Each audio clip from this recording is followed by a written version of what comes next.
So this week in particular, I've really been wondering, what are the things that give you hope in humanity? It's something that we need to hold on to right now. This is a question I'm actually asking you, which means I get to do my favorite thing, which is pretend I'm Rabbi Oprah. So please participate.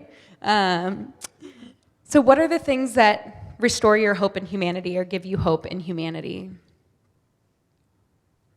I really hope at least one person has something that gives them hope in humanity. Otherwise, you're going to crush the one thing that gives me hope in humanity.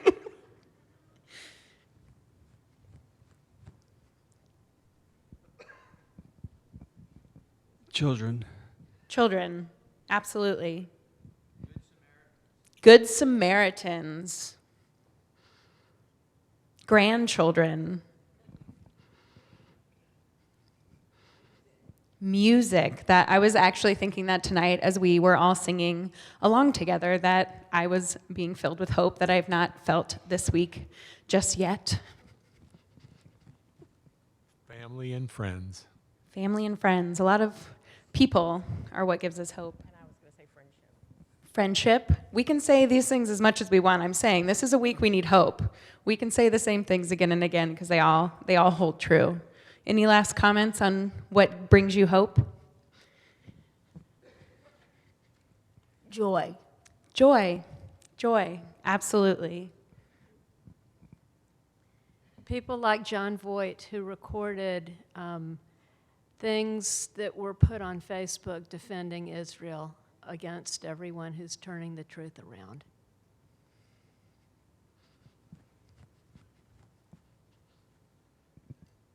Love and friendship. Our sisterhood. Love that, Debbie. Who would have thought?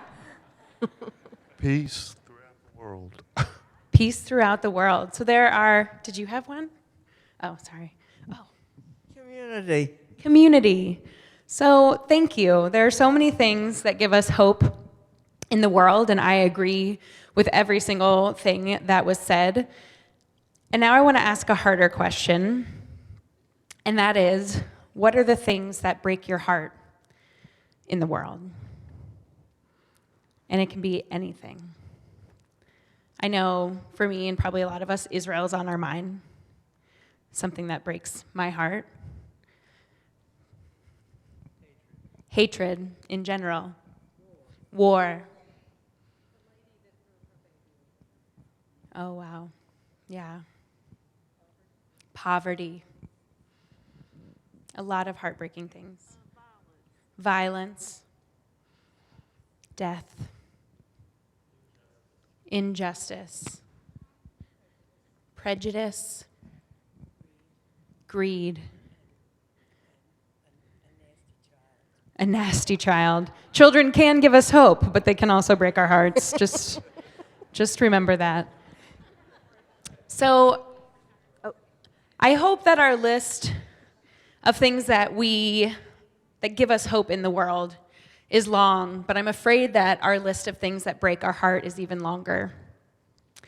And when I'm thinking about this week's Torah portion, as we are on Parshat Noach, the story of Noah and the ark,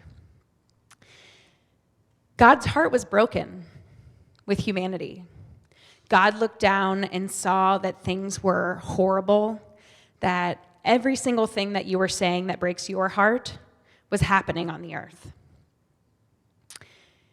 And with that, God decided that since God was God and has ultimate power, that God was going to push the reset button and start over.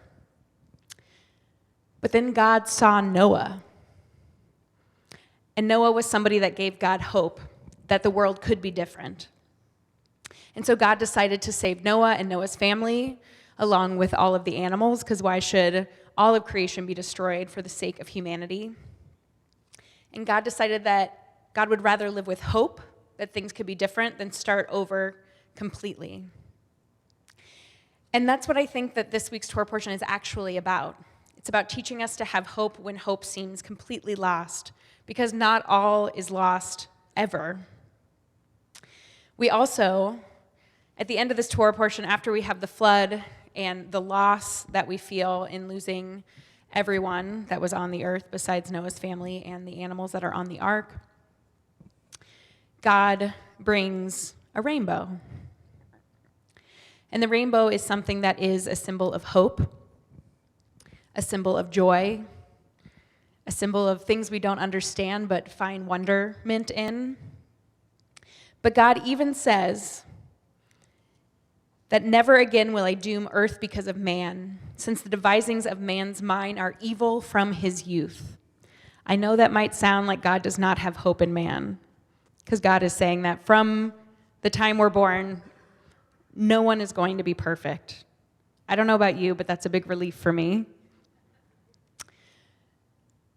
No one's going to be perfect, and yet God still has hope in humanity that we will be good, that we will choose righteousness, that we will choose all of the things that you listed as things of hope, of being community builders and justice movers. And I also want to argue that it's really the purpose of the Jewish people. The Jewish people are the people of hope. We're the people that believe the world can be different than it is.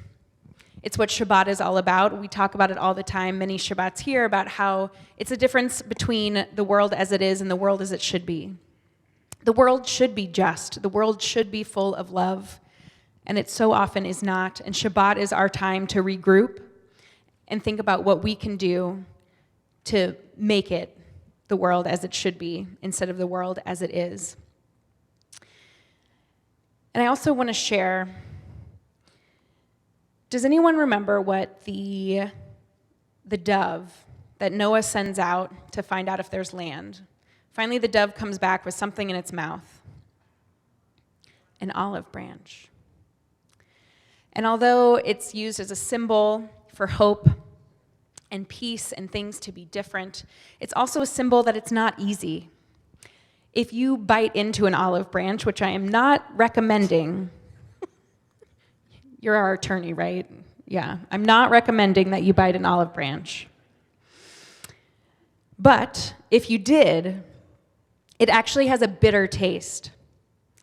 And while victory can be sweet, while things that we can celebrate in our lives that are done from our own, unfortunately, greed or desire to get ahead, it can lead to conflict. However, if we have compromise, if we have community building, if we are team-oriented, hopefully it will lead to resolution. And that's why the olive branch is bitter and not sweet, because sometimes finding the right path is hard.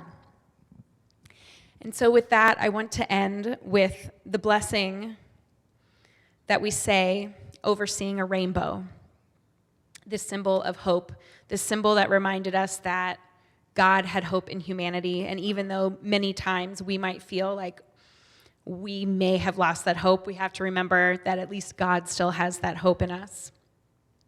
The blessing is Baruch Atah Adonai Eloheinu melech haolam, zocher habrit, v'ne'aman biv rito, v'kayam b'me'amaro.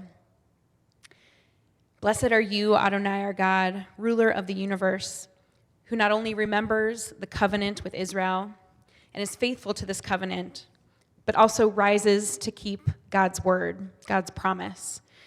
And that message of what we say when we see a rainbow is that we too should rise to our words, the words that we share here, the things that we believe in, the things that give us hope. And we should be the people that God wanted to save humanity for. Shabbat shalom.